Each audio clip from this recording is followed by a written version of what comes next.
तो मार्क्स ने उन सबको,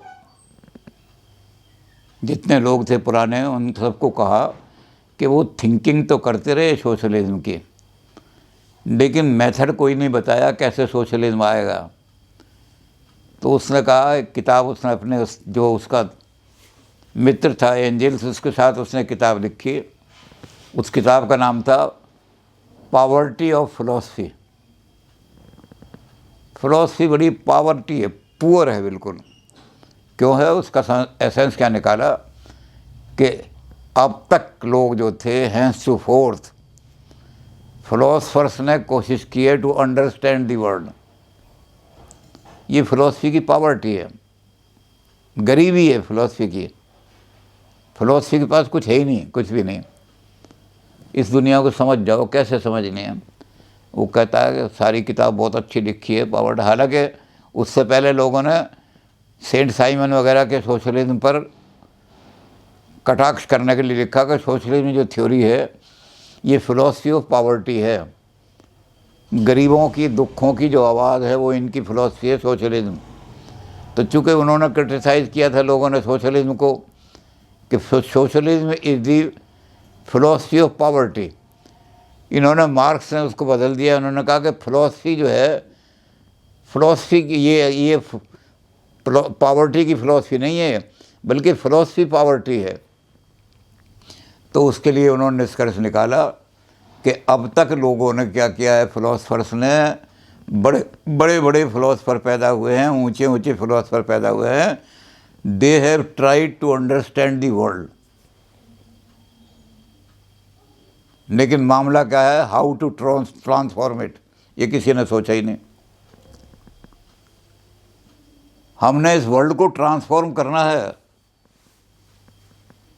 वो ट्रांसफॉर्मेशन जब फिलॉसफी में होगी तब philosophy richness of the philosophy हो जाएगी। तो मार्क्स जो हैं इसलिए इतिहास की नए तरीके से व्याख्या करते हैं। ये मार्क्स की बहुत बड़ी देन है। जैसे हमने उस दिन कहा था कि साइंटिफिक सोशलिज्म के फादर जो हैं वो मार्क्स हैं। यूटोपियन सोशलिज्म बहुत दिनों से लोग देते रहे, समाजवाद की बात करते थे, समाजवाद, लेकिन किसी ने कोई मेथड नहीं दिया। इसलिए मार्क्स ने कहा सब खोखले। अब तक मेरे पहले जो रहे उन्होंने विचार तो ऊंचा किया, लेकिन कोई ढंग नहीं बताया क्या है सारा। और अब मैं साइंटिफिक आधार पर खड़ा कर रहा हूँ सोशलिज्म को। तो वो साइंटिफिक आधार पर खड़ा करने के लिए जो दूसरी चीज़ मार्क्स ने दी, economic interpretation of history. Marx के जो गुरु थे उन्होंने हिस्ट्री को कहा था कि जो एब्सोल्यूट रीज़न है, एब्सोल्यूट आइडिया है, जिसको हम हिंदी में ब्रह्म कहते हैं, पार ब्रह्म, इन्होंने उसको एब्सोल्यूट आइडिया कहा, हेगल ने, कि एब्सोल्यूट आइडिया अपने आप को कॉन्शियसनेस, चेतना है वो, और वो जब परफेक्ट चेतना है वो अपने आप को धीरे धीरे धीरे धीरे हिस्ट्री के रूप में प्रकट कर रही है। जो नेशनल कल्चर्स हैं वो उसके नुमाइंदे हैं। जिस जिस नेचर को जैसा जैसा उन्होंने देखा, इनका लेवल ऑफ अंडरस्टैंडिंग इतना है, तो वो नेचर वहाँ प्रकट हो गई, वो उस कल्चरल, उसकी नेशनल कल्चर बन गई। वो ब्रह्म जो है वही सारी जितने नेशनल कल्चर हैं उसमें सारा ब्रह्म है। मार्क्स का नो, वो जो एब्सोल्यूट आइडिया है वो कुछ नहीं कर रहा। और इसलिए उन्होंने कहा कि सबसे पहले हिस्ट्री क्रिएट करने से पहले, before creating history man must live, पहले जिंदा तो रहे आदमी। Survival is prior to creation, किसी भी क्रिएशन से पहले ज़िंदा रहना ज़रूरी है। इसलिए सबसे पहले आदमी ने अपने ज़िंदा रहने के लिए साधन खोजे। जब आदमी आदमी बन गया, जब तक वो एनिमल था और रीजन का विकास नहीं हुआ था, तब तक आदमी क्या करता था कि जैसा नेचर ने बना दिया वैसे ही रहेगा। जिसको नेचर ने कह दिया कि तुम मांसाहारी होगे, वो शाकाहारी नहीं हो सकता। शेर को मांसाहारी बना दिया, अब शेर अगर भूखा है तो आप बहुत बढ़िया से बढ़िया गाजर, मूली, संतरे, सेब, अमरूद शेर के आगे ढेर लगा दो, कभी नहीं खाएगा वो। और इसी तरह से जो जिनको शाकाहारी बना दिया, अब वो कहीं शाकाहारी घास वास नहीं मिल रही, तो हमने जाके एक बकरा काट के उनके आगे रख दिया। हाथी है इतना बड़ा है, गाय है इतनी बड़ी है, भैंस है इतनी बड़ी है, भाई घास नहीं मिल रही, तुम ये मांस खा लो। मेंढक मार के बहुत सारे रख दिए गाय के सामने, गाय मर जाएगी, उन्हें नहीं खाएगी। तो नेचर ने जैसा बना दिया उसमें ट्रांसफॉर्म नहीं कर सकता आदमी, कोई जानवर नहीं कर सकता। आदमी ट्रांसफॉर्म करता है, ये क्रिएशन का काम करता है आदमी। क्रिएटिव जीनियस आदमी के अंदर ही है, लेकिन क्रिएशन करने से पहले सर्वाइवल ज़रूरी है। तो इसलिए आदमी सबसे पहले क्या प्रोड्यूस करता है, मीन्स ऑफ हिज सर्वाइवल। यही प्रोडक्शन आदमी की जो है वो पहले सर्वाइवल की है। और 3 चीज़ें आदमी पैदा करता है जो बेसिक नीड है आदमी की। जब तक वो नीड नहीं होंगी आदमी कुछ नहीं कर सकता, क्रिएट नहीं कर सकता। वो है पेट को रोटी चाहिए। हमारे यहाँ भी कहा गया है बुभुक्षितम किम न करोति पापम, और यहाँ भी करा हुआ है कि भूखा आदमी क्या नहीं करेगा अपनी भूख को मिटाने के लिए। सबसे बड़ी चीज़ पेट की भूख है। एक औरत अपनी इज्जत तक बेच देती है पेट की भूख के करने के लिए। कोई औरत अपनी इज्जत नहीं बेचना चाहती। ये वेश्या अपनी इज्जत क्यों बेच रही हैं? बाज़ार में आपने बिठा दिया औरत को, ला के क्यों बिठा दिया? क्योंकि आपने उसको कहा रोटी समाज में नहीं मिलेगी, तुम्हें निकाल दिया। उसने कहा कि मुझे पेट की अग्नि तो बुझानी है, किसी तरह बुझाऊं। तो पहली चीज़ आदमी की है भूख। अब जो आदमी पहली चीज़ को नहीं मानते, कहते हैं मार्क्स के बारे में यही कहा जाता है लोगों को। जो मार्क्स के विरोधी हैं वो कहते हैं मार्क्स तो डेमोनेटिकल, शैतान, एक शैतान था बहुत बड़ा, शैतानिक चीज़ें सोचता था। सबसे पहले आदमी को अध्यात्म की, भगवान का नाम लेने की, मंजीरे बजा के ताली बजा के कीर्तन करने की ज़रूरत है। और ये कह रहा है भूख। मार्क्स कह रहा है चाहे आप कुछ भी कह लो, कितने बड़े अध्यात्मवादी बन जाओ, लेकिन बेसिक नीड आपकी भूख है। आप जो ये बड़े बड़े आश्रम खोल के बैठे हो, ये पेट की भूख बुझाने के लिए। अगर आपको ये कह दिया जाए कि पेट की भूख ज़रूरी नहीं है, आप रोटी मत खाओ, तो आपका आश्रम ही ठप हो जाओगे, मर जाओगे आप। भूख फंडामेंटल है मार्क्स के तरह। तो भूख के लिए क्या प्रोड्यूस करेगा आदमी? रोटी। पहली आवश्यकता रोटी की है। उसके बाद रोटी के बाद क्या करेगा आदमी? जब रोटी मिल गई तो कहेगा मुझे ठंड से और गर्मी से बचाने के लिए कोई चीज़ ऐसी चाहिए। जब ठंड लगती है तो मैं पेड़ों के नीचे या झाड़ियों में जाके और आग जला के अपने आप को सेकता हूँ।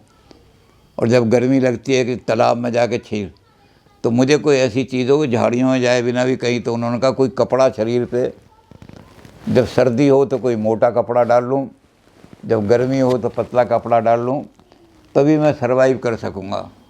तो ये नीड भी बहुत ज़रूरी है। जो आदमी, जैसे मैंने भूख का, मार्क्स ने भूख के बारे में कहा, मैंने नहीं, मार्क्स ने कहा कि भूख बहुत ज़रूरी है।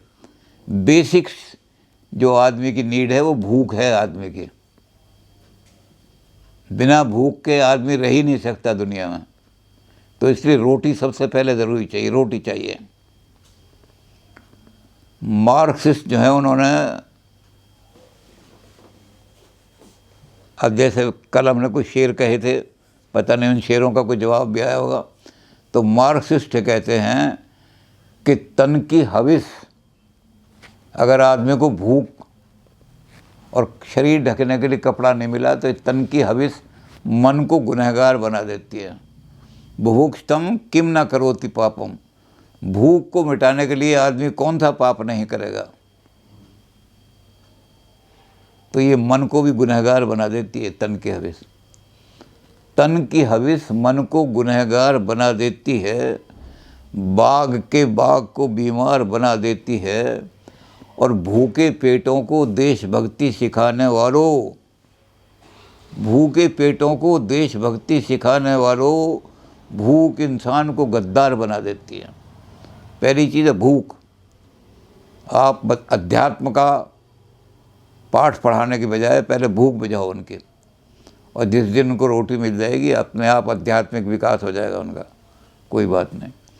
तो रोटी और कपड़ा बेसिक नीड है आदमी की, और रोटी और कपड़े के बाद अब सारा आदमी, जब रोटी भी मिल गई, कपड़ा भी मिल गया, तो अब आदमी को सुरक्षा चाहिए थोड़ी।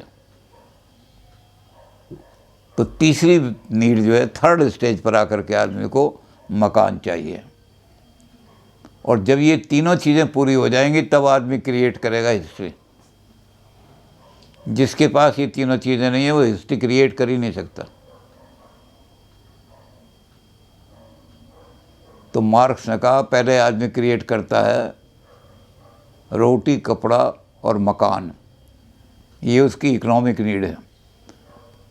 तो मार्क्स ने कहा कि सबसे पहले आदमी प्रोडक्शन जो करता है वो इकोनॉमिक प्रोडक्शन करता है। सारी इतिहास का आधार यहीं से शुरू होता है।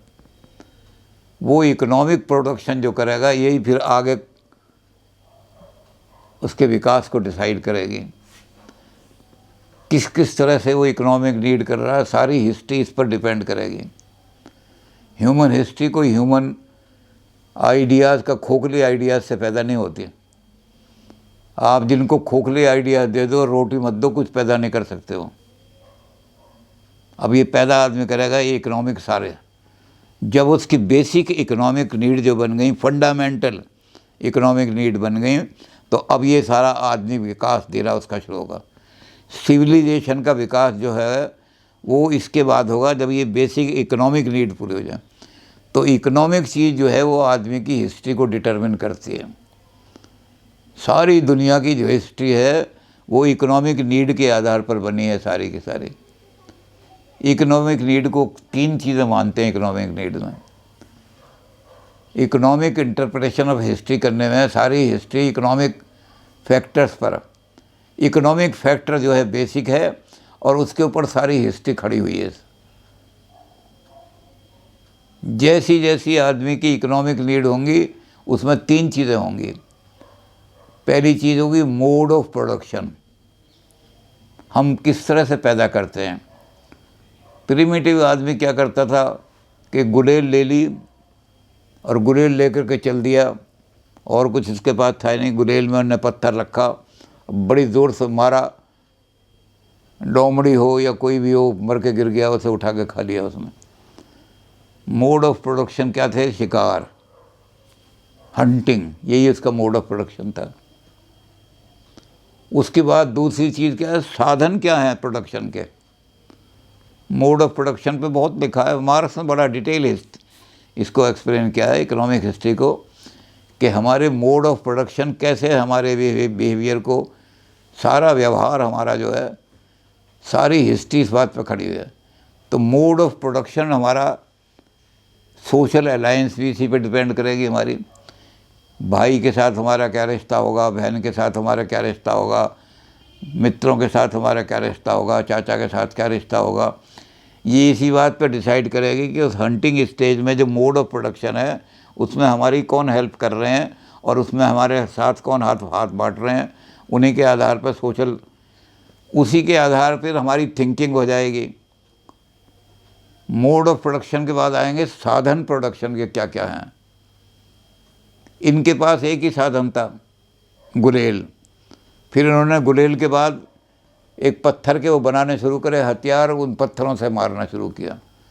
फिर लोहे का ज्ञान हुआ इनको, तो इन्होंने लोहे के नोकीले मारने शुरू कर दिए। फिर उसका बड़ा ध्यान हुआ तो एक गोल चक्कर बना लिया, चक्कर के द्वारा घूमने लगे वो, गाड़ी पे सामान लाद के एक जगह से दूसरी जगह। तो साधन जो हैं बदलते रहते हैं प्रोडक्शन के, और उस साधनों के बदलने के कारण से हमारा फिर मोड, वो थिंकिंग भी बदल जाती है। और तीसरी चीज़ है उसमें ह्यूमन फैक्टर, प्रोड्यूसर, श्रम।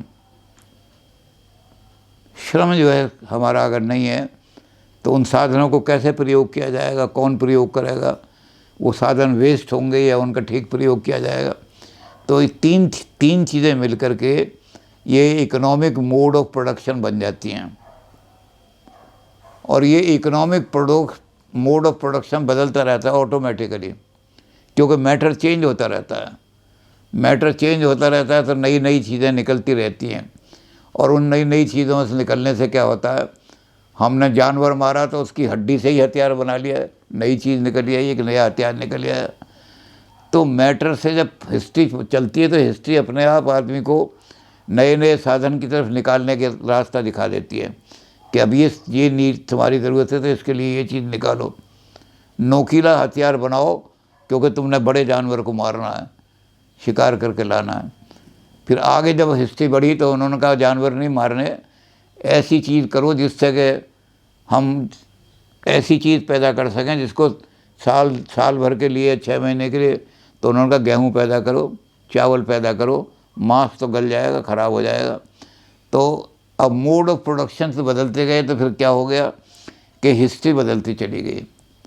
सारे मोड ऑफ प्रोडक्शन, ये 3 चीज़ें हैं मोड ऑफ प्रोडक्शन में, यानी साधन, विधियाँ और ह्यूमन लेबर, ह्यूमन फैक्टर। जब ये तीनों चीज़ें मिल जाती हैं तो इन चीज़ों के मिलने से हमारा जो मूवमेंट था, सारी हिस्ट्री इसी के द्वारा विकसित हुई है। ह्यूमन हिस्ट्री के विकास का इकोनॉमिक आधार है। ये चीज़ें जैसे बदलती जाएंगी, अब ये क्या है, ये फंडामेंटल आधार बन गया, इकोनॉमिक्स आधार बन गई आपके जीवन का। तो आप क्या करेंगे, सारी थिंकिंग, आपकी फिलॉसफी, आपका आर्ट, आपकी एथिक्स, ये सारी की सारी, आपका रिलीजन, जैसे जैसे बदलते जाएंगे साधन, उसके हिसाब से थिंकिंग ही बदलती जाएगी। जब आदमी प्रिमिटिव स्टेज में था तब और तरह की उसकी थिंकिंग और तरह की थी। उसकी फ़िलॉसफी क्या थी, वो नेचुरल फोर्सेस से बड़ा डरता था, दूर से बादल गरजने लगे तो बाग के गुफा में घुस जाता था। तो उसे वो कहता था कि सारे देवता, ये सब देवता हैं, जितने भी हैं सब, सारे के सारे। उसका रिलीजन ही ये बन गया था। फिर उसकी एथिक्स भी इसके हिसाब से ही बन गई थी सारी। तो फिलॉसफी, एथिक्स, आर्ट तो उस ज़माने में कोई था ही नहीं, लेकिन फिर भी वो कहते थे, वो दीवार पे जानवरों का चित्र से बना देते थे, यही उनका आर्ट था। जब और विकसित हुए तो और तरह का उनका आर्ट भी बन गया। तो आर्ट हो, मोरलिटी हो, रिलीजन हो, फिलॉसफी हो, सोशल मोड ऑफ बिहेवियर हो, जिसे हम समाज कहते हैं, ये सारे के सारे सुपर स्ट्रक्चर कहलाते हैं। फाउंडेशन हमने नीचे बना ली और उस फाउंडेशन के ऊपर हमने मकान खड़े किए। तो ये सारे के सारे सुपर स्ट्रक्चर हैं, ये कोई भी फंडामेंटल नहीं है। जैसा जैसी आपकी हिस्ट्री बनती जाएगी, आप हिस्ट्री बनती जाएगी, उसी तरह के आपके सब चीज़ें बनती जाएंगी। जब आप प्रिमिटिव स्टेज में होंगे, घास काट काट करके अपना जीवन व्यतीत कर रहे होंगे, तब आपके मोड और तरह के होंगे प्रोडक्शन के। तो आपकी थिंकिंग भी बदल जाएगी प्रोडक्शन में, आपका भोजन भी बदल जाएगा, आपके सोशल कस्टम भी बदल जाएंगे, आपके त्यौहार भी बदल जाएंगे,